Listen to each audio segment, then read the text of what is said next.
ان سے بچنا یا ان کو فریب دینا میرے لیے کوئی مشکل بات نہیں تھی، کوئی بڑی بات نہیں تھی۔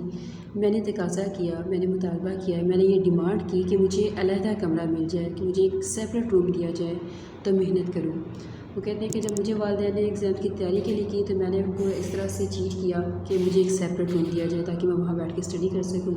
بال بچوں کے گڑبڑ میں مجھ سے کچھ نہیں ہو سکتا، میں بچوں کے شعبے میں پڑھ نہیں سکتا۔ یہ بھی انہوں نے ایک ڈرامہ کیا۔ چند روز اس ہیلے سے ٹال دیتے، لیکن تب تک یعنی کچھ روز انہوں نے یہ ایکسکیوزز کرتے رہے، لیکن کب تک آپ لوگ اس طرح کرتے۔ بڑی بی نے اپنے سونے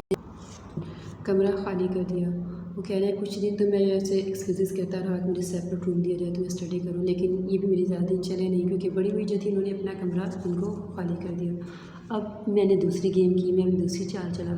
دروازوں پہ شیشے تھے، ان پہ کاغذ چپکا دیا، چسپاں کر دیا، پیسٹ کر دیا، کیونکہ شیشے کے دروازے سے نظر آتا ہے نا کہ اندر کیا ایکٹیویٹی ہو رہی ہے، تو انہوں نے اپنی ایکٹیویٹیز کو چھپانے کے لیے اس پہ کاغذ چپکا دیا۔ لیمپ روشن کر کے آرام سے 7 بجے سو جاتا اور صبح 9 بجے اٹھتا۔ باہر والوں کو یہ خوش فہمی رہتی کہ اندر اسٹڈی کر رہے ہیں۔ اگر کسی نے آواز دی اور آنکھ کھل گئی تو ڈانٹ دیا کہ خواہ خواہ میری پڑھائی میں خلل ڈالا جاتا ہے، یعنی کہ چونکہ باہر والوں کو تو یہی ہوتا تھا نا کہ اندر بیٹھ کے اسٹڈی کر رہے ہیں، تو ان میں سے کوئی آواز دے دیتا تو یہ ڈانٹ دیتے کہ کیوں مجھے تنگ کیا ہے۔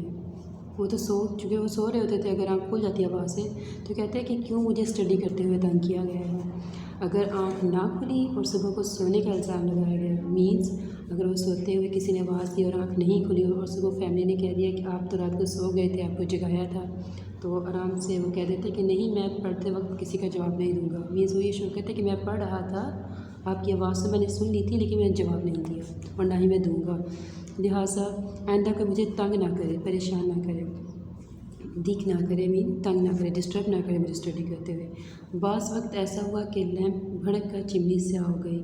لیمپ پہ جس میں روشنی کرتا تھا لیمپ وہ چلایا جاتا تو اور جلتے جلتے اس کی جو چمنی تھی وہ سیاہ ہو جاتی اور میری زیادہ محنت و محنت کا نتیجہ سمجھی جاتی۔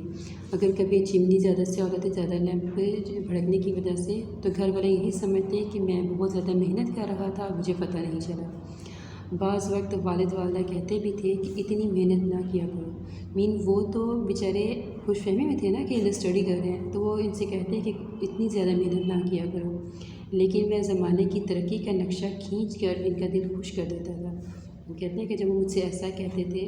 تو میں ان کو ترقی کا نقشہ ایک سبز باغ دکھا کر ترقی کا ان کا دل خوش کر دیتا، ان کو مطمئن کر دیتا تھا۔ خدا کر کے یہ مشکل بھی آسان ہو گئی اور امتحان کا زمانہ قریب آ گیا، میرے ایگزامس قریب آ گئے۔ میں نے گھر میں بہت کہا کہ ابھی میں امتحان کے لیے جیسا چاہیے ویسا تیار نہیں ہوں، یعنی اب انہوں نے نیا ڈرامہ شروع کر دیا تھا کہ میں گھر والوں سے فیملی سے کہہ دیتا کہ مجھے جیسا تیار ہونا چاہیے ایگزامس کے لیے ابھی میری ویسی پریپریشن نہیں ہوئی، لیکن میری مسلسل حاضری، لا کلاس اور شبانہ روز کی محنتوں نے ان کے دلوں پر سکہ بٹھا رکھا تھا۔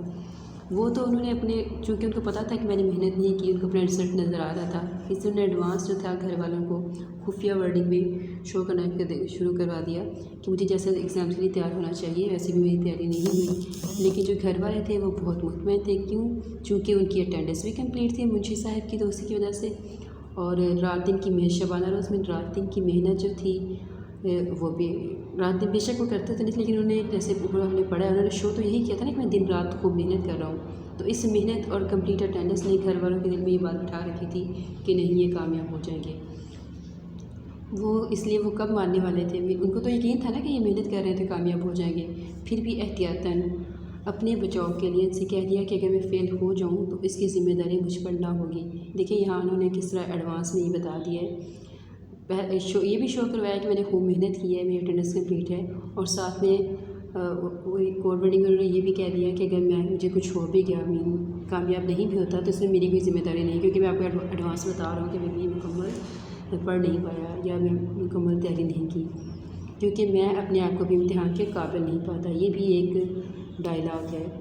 جبکہ حقیقت میں تو انہوں نے تیاری کی ہی نہیں تو قابل کیا ہونا تھا، لیکن انہوں نے اپنے بڑوں کو اس طریقے سے مطمئن کیا۔ لیکن والد صاحب مسکرا کر بولے، امتحان سے کیوں ڈرے جاتے ہو، جب محنت کی ہے تو شریک بھی ہو جاؤ۔ یہ اپنی جگہ پہ سچے تھے کہ جب میں نے تیاری نہیں کی تو میں کس طرح کامیاب ہوں، ان کو یہ خوف تھا کہ میں کامیاب نہیں ہو سکوں گا، لیکن جو والدین تھے، جو بڑے تھے، ان کو یقین تھا کہ جنہوں نے اتنی محنت کی ہے تو یقیناً کامیاب ہوں گے۔ تو کہتے ہیں کہ کامیابی و ناکامی خدا کے ہاتھ میں، یعنی یہ اللہ کی مرضی ہے کہ وہ کامیاب و ناکام کرتا ہے۔ مرد پائے کہ ہراساں نہ شد، مرد کو یہ چاہیے کہ وہ پریشان نہ ہو۔